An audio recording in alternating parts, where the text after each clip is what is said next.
केंद्रीय मंत्री संजय सेठ ने झामुमो पर हमला बोला। उन्होंने कहा कि झारखंड में चुनाव का आगाज पूरी तरह हो गया है। इस सरकार का खनिज और कोयला लूट, बालू लूट, जमीन लूट से पेट नहीं भरा तो उसने लोकतंत्र के चौथे स्तंभ मीडिया को भी लूटने का काम किया। और स्वास्थ्य बीमा योजना के नाम पर 3 वर्ष पूर्व उन्होंने करीब 190 पत्रकारों के 3300 लिए, लेकिन जो आज तक ना तो मीडिया कर्मियों को स्वास्थ्य बीमा की सुविधा मिली और ना ही पैसे लौटाए गए। उन्होंने कहा कि 2022 में हेमंत सोरेन ने पत्रकारों के लिए स्वास्थ्य बीमा योजना लेकर आए थे और 80-20 के शेयरों पर इसमें पत्रकारों से अनुदान के नाम पर 3300 रुपए लिए थे। इस राज्य में ऐसा कोई बचा ही नहीं जिसको इस सरकार ने नहीं छला। आम लोग, आम जनता इस परिवर्तन के लिए वोट देगी। परिवर्तन इसलिए कि राज्य सरकार का विदाई, हमेशा इन्होंने झूठ बोला, चाहे युवा हो, चाहे महिला हो, किसान हो, आम लोग हो। और इसीलिए पूरे राज्य में एक वातावरण का निर्माण हुआ है। और वातावरण निर्माण कि यहां डबल इंजन की सरकार, प्रधानमंत्री नरेंद्र मोदी जी का विकास जो देश से नहीं दुनिया में सर चढ़कर बोल रहा है। दुनिया आज मोदी की ओर देख रही है। दुनिया में शांति स्थापित करना है तो मोदी को बुलाओ, दुनिया में युद्ध कदम करना है तो मोदी को बुलाओ, दुनिया में विकास लाना है तो मोदी को लाओ। वहीं इस मौके पर लगातार 3 बार से हटिया विधानसभा सीट का प्रतिनिधित्व कर रहे नवीन जायसवाल ने वर्तमान हेमंत सोरेन की सरकार पर हमला बोला और कहा कि इस सरकार ने जितने भी वादे किए थे 5 सालों में एक भी वादे पूरे नहीं किया गया। और जब चुनाव आया है तो मैया सम्मान योजना इन्होंने लाया है, जो कि जनता भी जानती है कि ये 2 महीने की योजना है। इतने वादे किए, एक भी वादा पूरा नहीं किया। उन्होंने हर साल 5 लाख नौकरी देने की बात की, नहीं मिला। 5000 ग्रेजुएट को, 7000 पोस्ट ग्रेजुएट को प्रति माह बेरोजगारी भत्ता देने की बात की थी, नहीं मिला। 72,000 हर गरीब परिवार को सालाना देने की बात की, नहीं मिला। उन्होंने 2-2 हजार चूल्हा खर्चा हर एक महिलाओं को देने की बात की, 5 साल तक नहीं मिला। अभी जब चुनाव आया है तो उन्हें याद आया और मैया योजना 2 महीने पहले शुरुआत करके लोगों में एक भ्रम फैलाने का काम किया। और जनता भी जानती है ये 2 महीना का सरकार है और ये 2 महीने का योजना है। और भारतीय जनता पार्टी ने अपने पंचतंत्र में ये घोषणा किया है कि सरकार बनते साथ पहले कैबिनेट में और पहले महीने से 2100 रुपया हम अपनी दीदियों को, गोगो दीदी जो हम लोगों ने के माध्यम से योजना आई है, 2100 प्रति माह देने का काम करेंगे। 500 रुपया में सिलेंडर महिलाओं को, हर एक परिवार को मिलेगा। साल में 2 सिलेंडर फ्री। 2,87,000 जो हमारे सरकारी पद रिक्त है, 5 साल के अंदर उसको भरने का सरकार हमारी करेगी। वहीं इस मौके पर कांके के भाजपा प्रत्याशी डॉक्टर जीतू चरण राम ने पिछले कार्यकाल की अपनी उपलब्धियों को गिनाया और कहा कि कांके की जनता को मैं विश्वास दिलाना चाहता हूं कि जिस तरह से उन्होंने मेरे ऊपर विश्वास किया है, उस विश्वास पर मैं खरा उतरूंगा और क्षेत्र के विकास में अपनी महती भूमिका निभाऊंगा। जब मैं क्षेत्र में 2014 से 19 था विधायक, तो मैंने अपने क्षेत्र में भरपूर नई चीजों को लाने का प्रयास किया।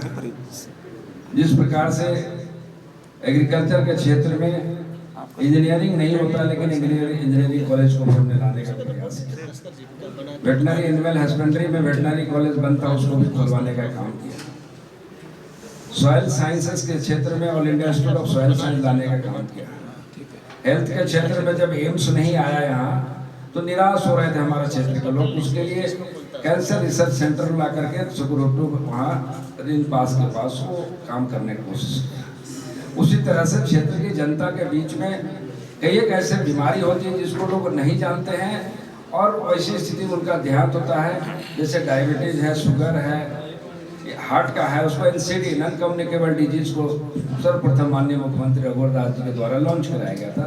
जो आज हेल्थ वेलनेस सेंटर के रूप में काम कर रही है। वहीं खिजरी से भाजपा के द्वारा उम्मीदवार बनाए गए रामकुमार पाहन ने कहा कि सरकार एक तरह से जनता को ठगने का काम किया। जनता इन सारी चीजों को देख रही है और मुझे उम्मीद है कि चुनाव में जनता ईश्वर परिवर्तन पर अपना वोट देगी और इस राज्य में एनडीए की सरकार बनाने का काम करेगी। समय में इस देश के केंद्रीय राज्य मंत्री, मैं 2-3 विषय आप लोगों के बीच में रखना चाहता हूँ।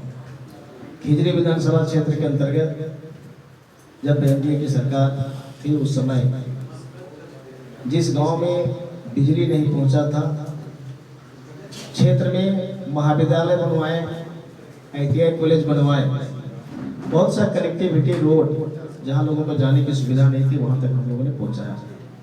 परंतु मैं आपके माध्यम से जनता को ये कहना चाहता हूं कि 5 साल के दरमियान में उस क्षेत्र के जो विधायक हैं, पूरे विधानसभा क्षेत्र में जो हमारा महाविद्यालय बनवाए हैं उसको भी शुरुआत करने नहीं सके, ITI कॉलेज बनवाए उसको भी उन्होंने शुरुआत नहीं की। इस तरह से एक भी योजना धरातल पर 5 साल के दरमियान में उन्होंने नहीं पहुंचाया।